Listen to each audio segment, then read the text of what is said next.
정책 전환을 완전히 했죠. 맞습니다. 최고의 복지는 일자리다. 1980년대에 독일, 프랑스가 시도하다가 실패했지 않습니까? 맞습니다. 이론적 실정적으로 근로시간 단축을 통해서 일자리 창출한다는 것은 이제 이론적으로도 그렇고 실정적으로도 그렇고 실패한 건데 이 정부에서는 누가 과연 이걸 주도했는지 다음에 우리가 확인을 해봐야 된다. 우리 그 민주당 의원님께서 반상진 원장님 상대로 지방대의 어려운 문제 이런 걸 이야기하셨어요. 참 고마운 말씀인데 지난번 법사위에서 어떤 일이 있었냐면 대통령 공약 사항이라 해가지고 전남 나주에 한전에서 에너지 공대를 만든다고 저희 국민의힘에서 반대 의견을 냈어요. 어떤 의견을 냈느냐. 지금 지방대가 고사위기다. 학령 인구가 계속 줄어들기 때문에 어렵다. 호남이든 영남이든 어디든 좋다. 그 지방대 단과대학이라도 하나 개조를 해가지고 돈 들이지 말고 거기에 특화된 공대, 장학금을 좀 넉넉하게 주면 지방대도 살고 우수한 인재도 키울 수 있다. 왜 재정도 투입하고 적자투성인 한진이 공대를 거기 만들어야 되느냐. 특히 그 부지는 부영이라는 회사가 갖고 있는 거예요. 25만 평을 400몇십억에 샀는데 절반을 학교 짓는데 그 기부를 하더라도 나머지 절반의 아파트를 지으면 추산해 보니까 한 6천억 이상의 이득을 보는 거예요. 부영그룹이. 부영그룹이 어떤 회사인가는 아실 만한 분 다 아실 겁니다. 이런 식이에요. 이런 식으로 정책이 이율배반적인 겁니다. 우리 김태기 교수님, 우리 최주현 우리 참고인 참고인 그 말씀 들으면서도 참 가슴이 아픕니다.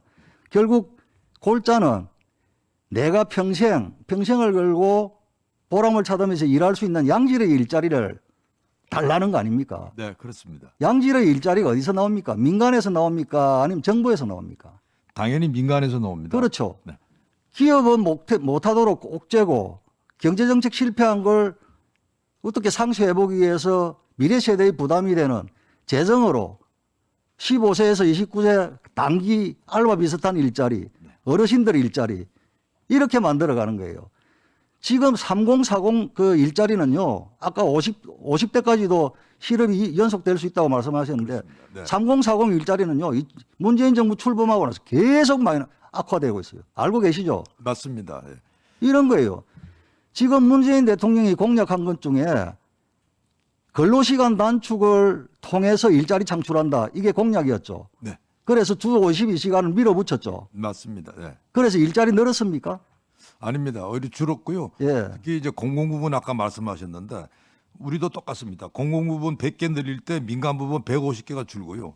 또 실업률이 그만큼 더 100명이 늘 때 33명의 실업률이 생긴다고 하는 그 부분은 뭐 OECD도 그렇고 한국도 그렇고 좀 그런 상황입니다. 최저임금도 빈곤이나 소득 분배 해소를 위해서는 OECD가 정책 전환을 완전히 했죠. 맞습니다. 최고의 복지는 일자리다.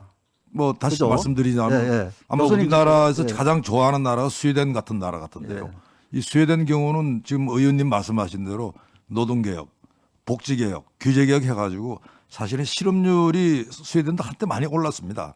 그게 지금 뭐 뚝 떨어지고요.